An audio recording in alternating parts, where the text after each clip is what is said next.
In Victorian days, women's place was in the House, but not the House of Commons or the House of Lords. 50 years ago today, the 19th Amendment to the U.S. Constitution gave women the right to vote.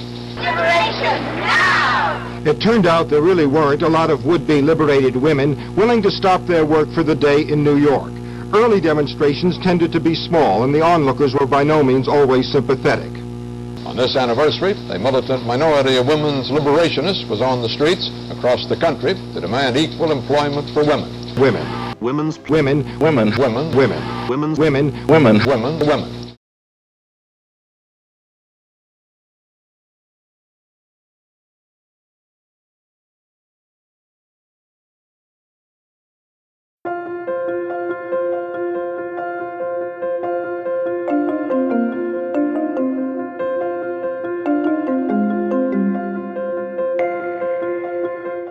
It means equality, really. It means equality for men and women.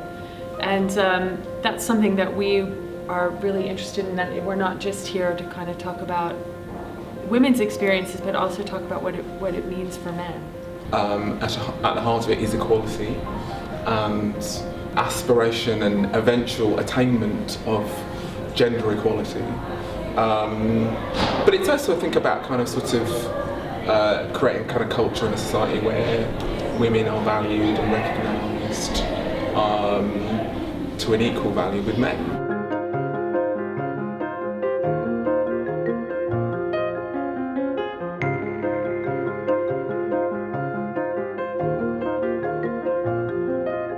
Feminism to me means equality. It's about people being represented in a fair way, and it means everybody having a fair voice in society. Feminism means to me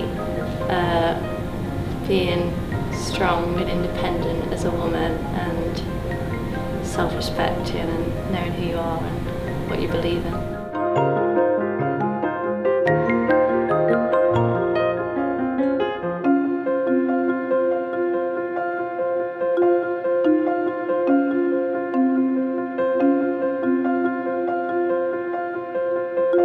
On my degree, it is a fine art degree, I had no female tutors, and we protested about that without consciously thinking it was a feminist action, and we fought to get a female tutor. I think just through art school, through education, being, confronted with kind of sort of ideas, being confronted with artists, with activists, where there's a kind of questioning. I think, I'm an artist, so I'm looking at kind of sort of culture and cultural representations. And if you're an artist or a cultural producer, you've got to be aware of the political and social forces that affect cultural representation. So gender is one of those. So I think it's always been really, really important to me from that aspect. I think it's something that was kind of always on in the back of my mind. I was always aware of it. I was always more friends with boys when I was younger. So as you get older into your teen years, you kind of notice that some things are more available to boys than they are to you.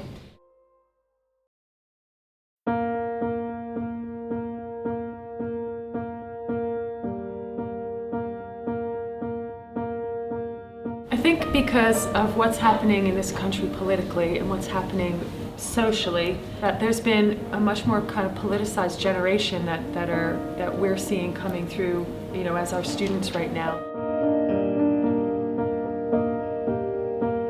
I think the problem that we have is the word feminism. I think there are people with vested interests who have abused that term to a point where actually people don't really understand what feminism is.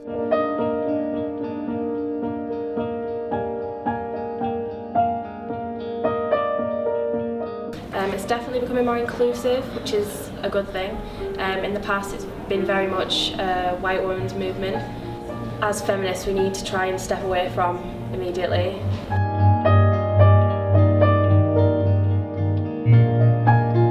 The burning of the bra symbolised getting rid of the stereotypes and the misconceptions of what feminism has been or has been perceived as in the past. I see feminism progressing in today's society as, I think it's just growing and building. I think a lot more people are aware of it, and social media kind of helps, and the press, and I think it is around a lot more these days.